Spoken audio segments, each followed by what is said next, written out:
From Philharmonic Hall in Lincoln Center, home of the world's greatest musical events, another program in the award-winning series, the New York Philharmonic Young People's Concerts, under the musical direction of Leonard Bernstein.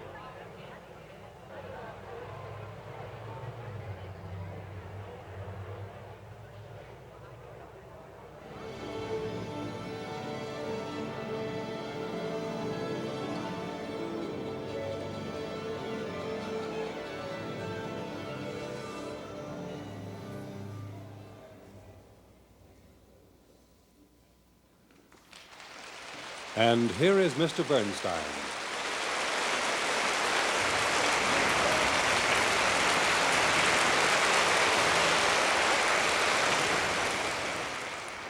My dear young friends, on our last program, we devoted so much time to introducing our new Philharmonic Hall to you and to introducing you to the new science of acoustics that we didn't get to talk very much about music.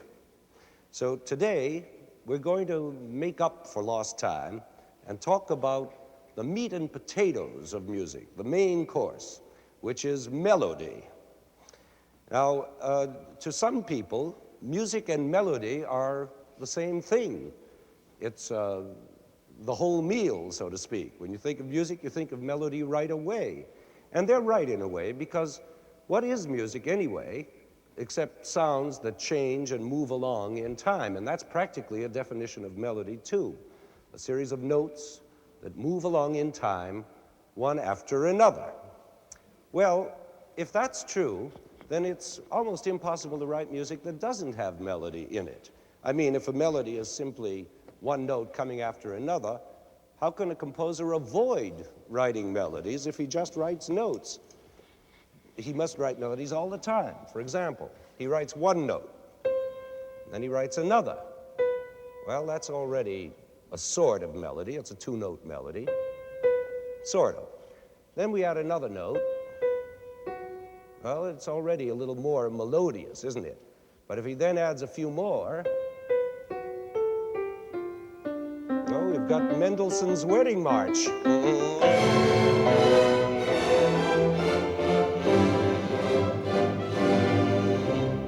See how simple it is? Where there's music, there's melody. Can't have one without the other. Well, then why do so many people complain about music that has no melody? Some people say they don't like Bach fugues because they don't find them melodic. And others say the same thing about Wagner operas, and others about modern music, and others about jazz. What do you suppose they mean when they say it's not melodic? What are they talking about? Isn't any string of notes a melody? Well, I think the answer is in the fact that melody can be a lot of different things. It can be a tune, or it can be a theme, or a motive, or a long melodic line, or a bass line, or an inner voice, all those things. And the minute we understand the difference among all those kinds of melody, then I think we'll be able to understand the whole problem. You see, people usually think of melody as a tune, something you can go out whistling, that's easy to remember, that sticks in your mind. What's more, a tune almost never goes out of the range of the normal human singing voice, that is, too high or too low. Nor should a tune have phrases that last longer than the normal breath can sing them. After all, melody is the singing side of music, just as rhythm is the dancing side. But the most important thing about a tune is usually that it's complete in itself. It seems to have a beginning, a middle, and an end, and it leaves you feeling satisfied. In other words, it's a song, like Gershwin's Summertime, or Schubert's Serenade, or your favorite Elvis Presley number.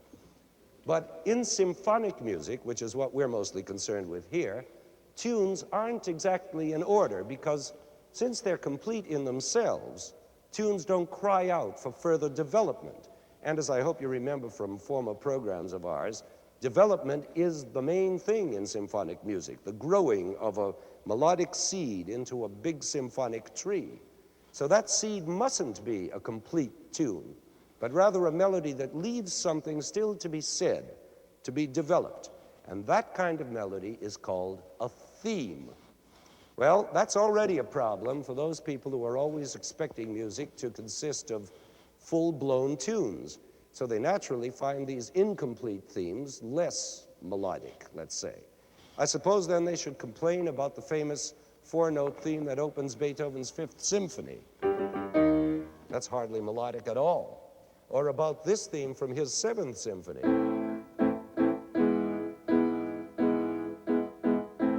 which is mostly harping on the same note. But both of those themes are kind of melodies, even though they're not tunes. That's the important thing to remember. They're not tunes, but they're themes. Now, of course, there are symphonic themes that are much more melodious than those. Only think of Tchaikovsky's Sixth Symphony, for example.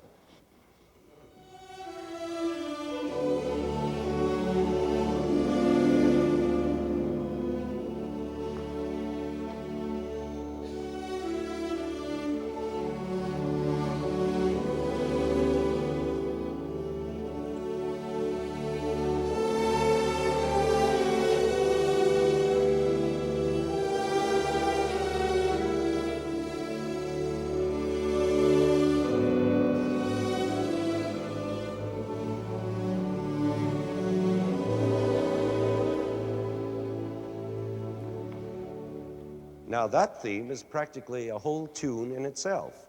What is it about that big, tuneful theme that makes it so attractive and beloved all over the world, besides the fact that Tchaikovsky was a melodic genius? Well, the answer is repetition, either exact repetition or a slightly altered repetition within the theme itself. And it's that repetition that makes the melody stick in your mind. And it's the melodies that stick in your mind that are likely to please you the most. Popular songwriters know this, and that's why they repeat their phrases so often. Just think of that big song hit, Mac the Knife. Ba, ba, ba, ba, ba, ba, ba, ba, ba, ba, ba, ba, repeating over and over. Well, the same technique works just as well in symphonic music. For instance, let's just see how Tchaikovsky went about building up that lovely theme we just heard by simply repeating his ideas in a certain arranged order, what I like to call the 1-2-3 method. In fact, so many famous themes are formed by exactly this method that I think you ought to know about it. Here's how it works. First of all, there's a short idea or a phrase.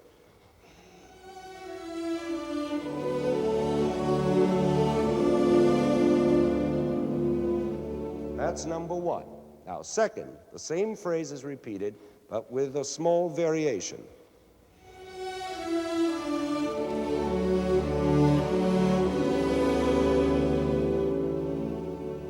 That's the second part, almost the same as the first. And the third, the tune takes off in a flight of inspiration.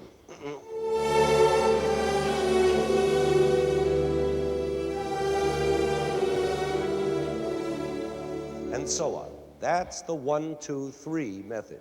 It's like a three-stage rocket, or like the countdown in a race. On your mark, get set, go. Or in target practice, ready, aim, fire. Or in a movie studio, lights, camera, action. It's always the same, 1, 2, and then 3. And there are so many examples of this melodic technique, I almost don't know where to begin. But let's take, for one example, our good old standby, Beethoven's Fifth. Here, 1, on your mark. 2, get set. 3, go.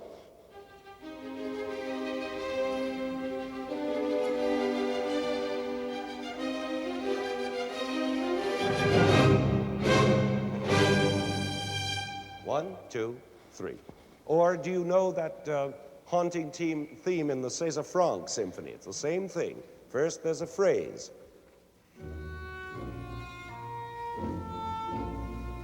Then he repeats the phrase with a slight change, a rising intensity. And then comes the relaxed conclusion.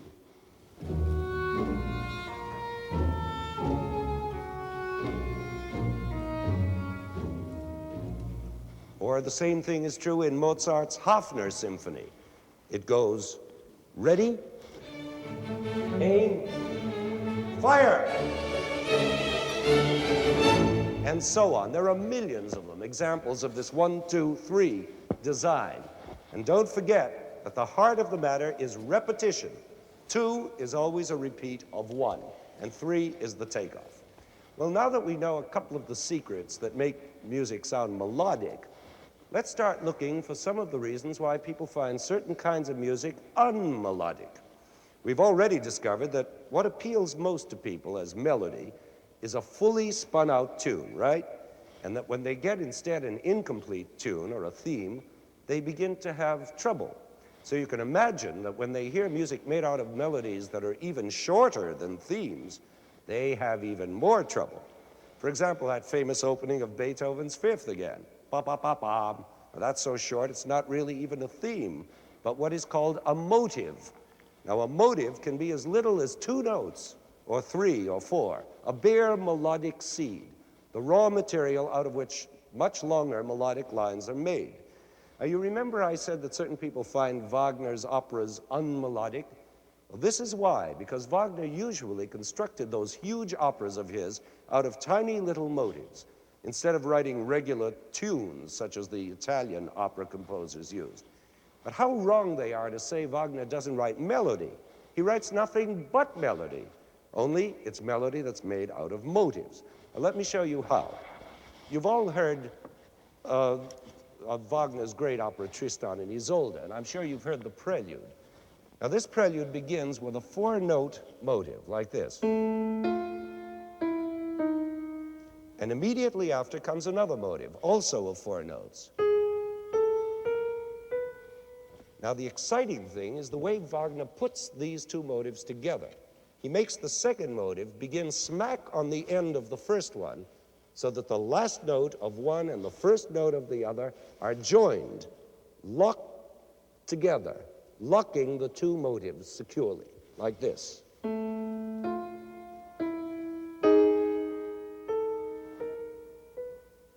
Now he adds some marvelous harmony underneath, and this is what you get, the beginning of Tristan and Isolde.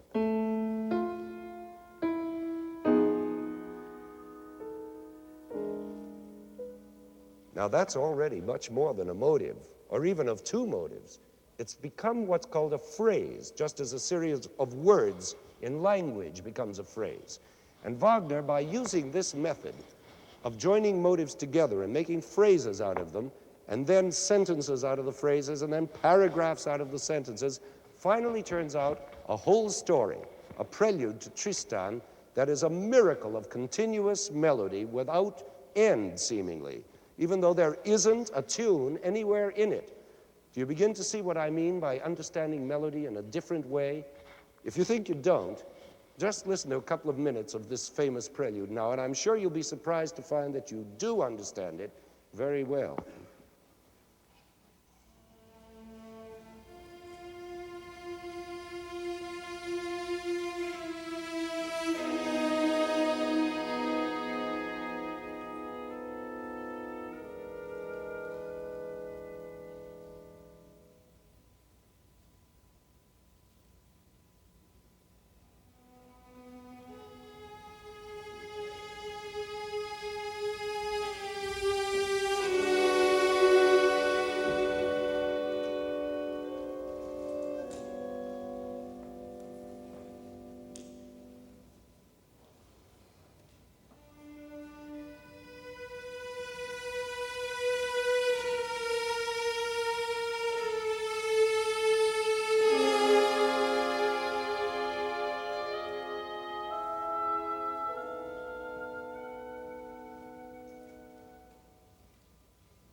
and on it goes, one long, passionate melody for almost 10 minutes.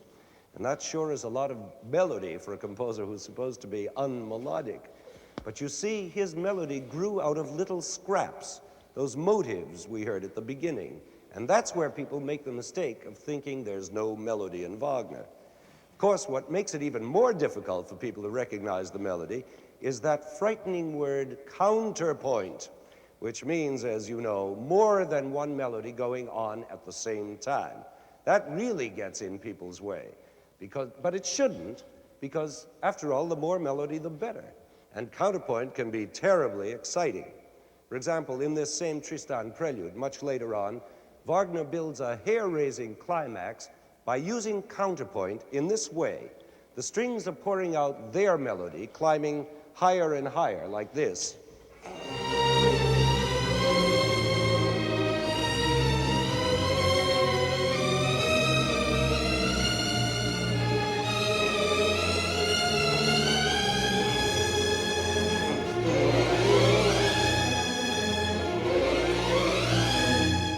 And while that frenzy is going on, the horns and cellos down lower are screaming out the first four-note motive we heard, over and over, like this.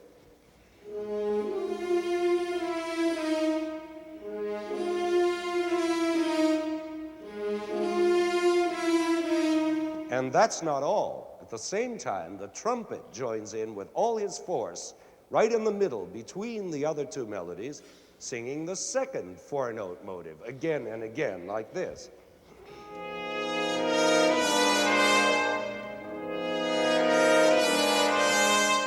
Now, do you think all that's too much melody for a human ear to catch all at once? Well, just listen to it all together, and I'll bet you hear it all, every note.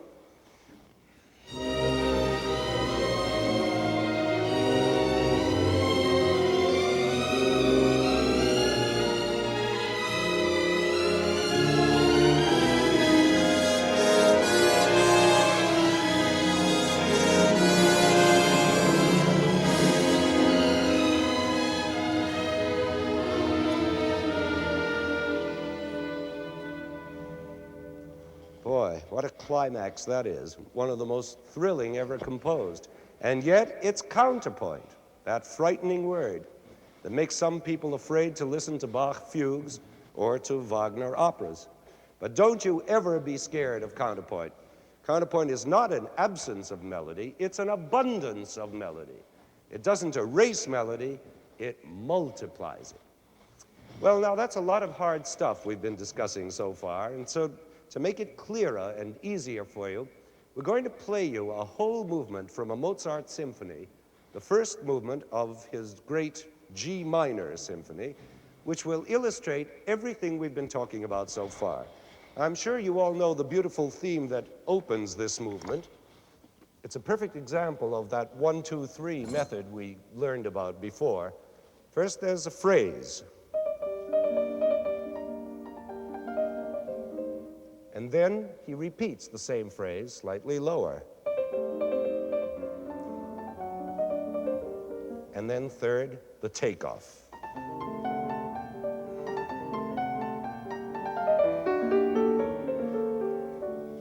Now, certainly nobody will quarrel with that as being unmelodic. It has such a beautiful shape and arch, the way it goes up and down. And that's another important feature of good melody, its shape, the curve it makes, as it rises with tension and then sinks down in relaxation. And this Mozart theme is a perfectly shaped melody. I'm sure you'll all agree with that. But in the course of the movement, as the theme is being developed, you'll find all kinds of places that might be called unmelodic, or at least less melodic. But you're ready now to understand that even those places are melodic, as much as the opening theme is, if you just listen to them correctly. For instance, you'll notice that the very first two notes of the main theme, those two notes form a little motive by themselves, just as in Wagner. Remember that motive, because it's used all through the movement. Now, about halfway along in this movement, one part of the orchestra is playing with this motive this way.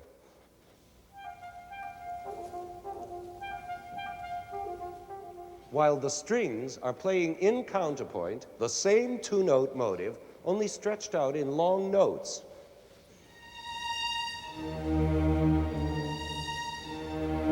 You see? So that together, it all makes this wonderful sound.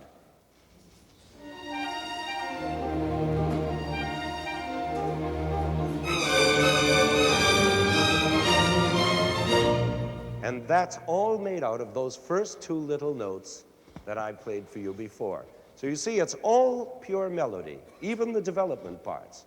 And the same is true of this seemingly unmelodic section.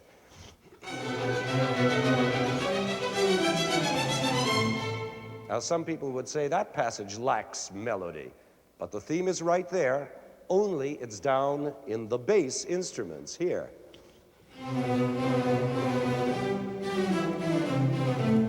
While on top here, there's exciting counterpoint going on, the way it goes in a Bach fugue.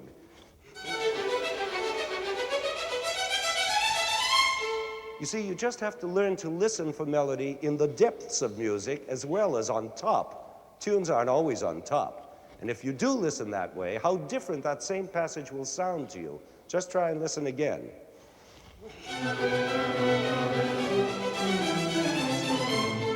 You see?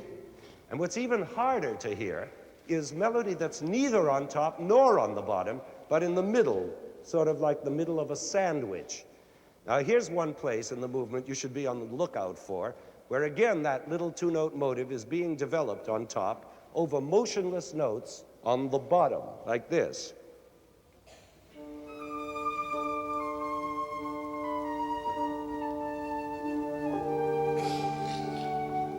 Now, in the middle, there are two clarinets having their say about the motive, like this.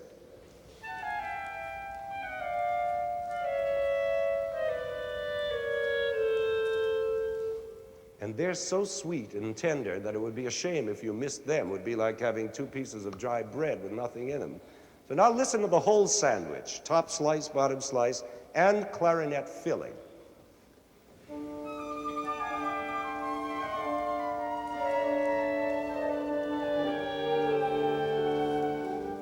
So all that is melody, too, made out of those first two little notes of the theme.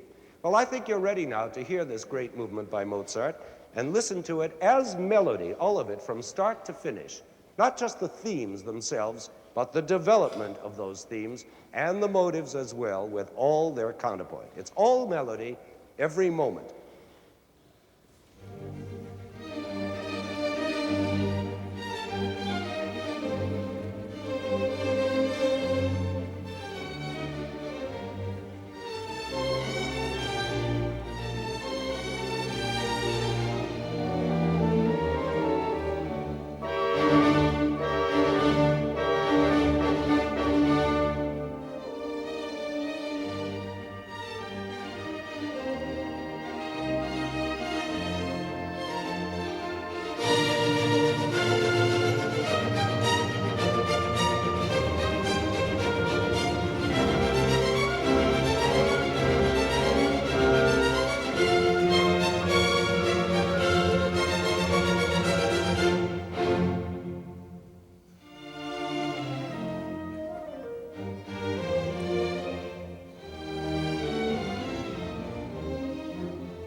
Now, the title of this program is What is a Melody? Well, what is it? Have we found out yet? Any series of notes, we said before, but that's not a very satisfying answer because some series of notes please us and others don't. So I guess the question ought to be, what makes an unmelody? Well, so far, we've discussed a few of the reasons why some people find certain kinds of music unmelodic, like melodies going against each other as in counterpoint, or a melody singing away down in the bass, not easily recognized, or buried in the middle of a sandwich, which is hard to find, or a melody constructed out of tiny motives, which is not exactly a tune.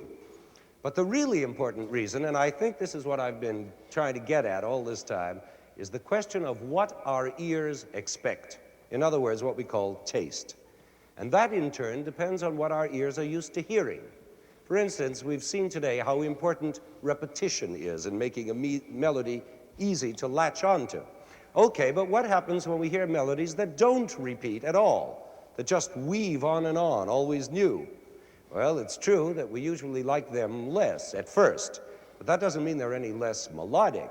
In fact, the farther away you get from that kind of repetition, like Mac the Knife, the harder the melodies may get to latch onto, but also the more beautiful and nobler they can become.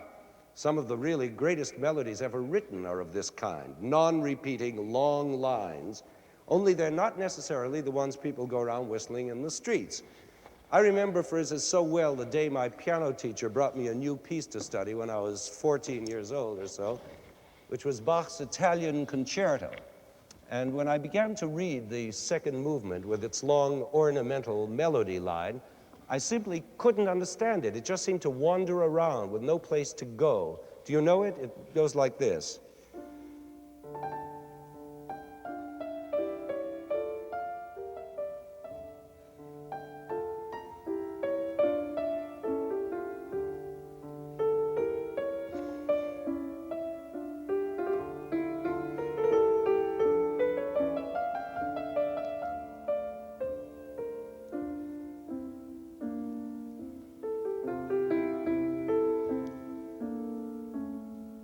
And so it goes on weaving, spinning out that long golden thread, never once repeating itself for almost 5 minutes. Do you find it wandering and aimless? I find it one of the glories of all music now, today, but I sure didn't think so when I was 14. I was still young enough to think that every melody had to be a repeating tune, because that's what my brief musical experience had taught my ears to expect. Now, in exactly the same way our tastes change with growing up and hearing all kinds of different music, so people's tastes change from one period of history to another. The melodies people loved in Beethoven's time would have shocked and startled the people of Bach's time 100 years earlier. And I'm equally sure that some of today's modern music, which people complain about as ugly and unmelodic, will be perfectly charming, everyday stuff to the people of tomorrow. We're going to play you an example, another long, non-repeating melodic line by the great modern German composer, Paul Hindemith. Now, Hindemith wrote this melody over 30 years ago in a piece called Concert Music for Strings and Brass. And I suppose there are still people who call this unmelodic even after 30 years. I consider it one of the most moving and beautifully shaped melodies, not only of modern music, but of all music. And I have a feeling that you'll agree with me after all you've learned about melody today. Just listen.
Well, whether you like that or not, that is a great melodic line. 4 minutes of beautiful curves, arches, peaks, and valleys, and full of emotional beauty. And if there are any of you who didn't like it, who found it unmelodic, awkward, or graceless, let me comfort you by saying that those were just the exact words used 80 years ago about another German composer named Brahms. Now, these days, when we think of melody, we almost immediately think of the name Brahms. But there was a time when people complained bitterly about his music as being totally lacking in melody. And so, to wind up our program on melody, we're going to play Brahms. And to show you how careful you have to be in deciding what is a melody and what isn't, we're going to play for you the last movement of Brahms' Fourth Symphony, an extraordinary movement for many reasons, but chiefly for the reason that its main theme is nothing but a scale of 6 notes plus 2 notes to finish it off. I played 5 notes. Now, wait a minute. 6 notes. 2, 3, 4, 5, 6. And then 2 notes to finish it off, which makes 8 notes. 8 notes in all, 1 to a bar. And with harmony, they sound like this.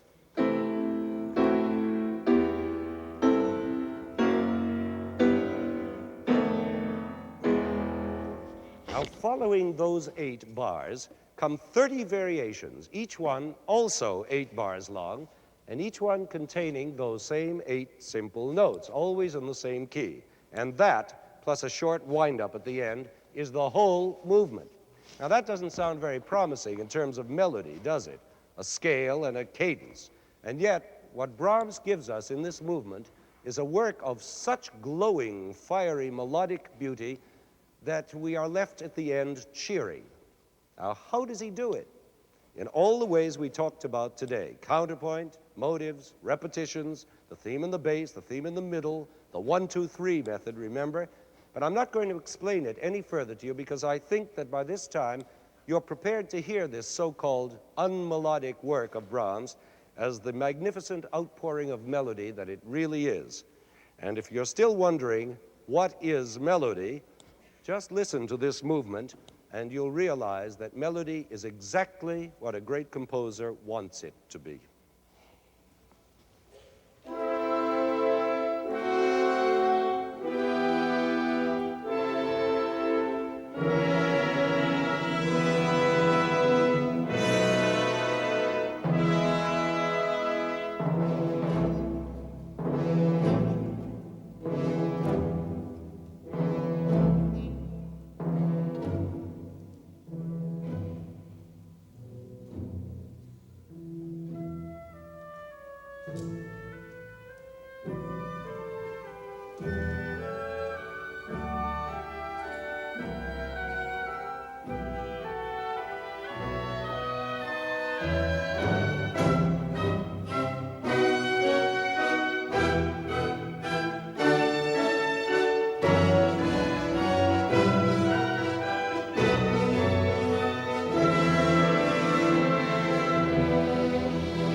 From Philharmonic Hall in Lincoln Center, another New York Philharmonic Young People's Concert under the musical direction of Leonard Bernstein.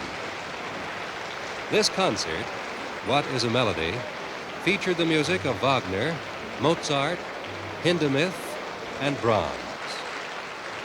The preceding program was pre-recorded and was produced and directed by Roger Englander.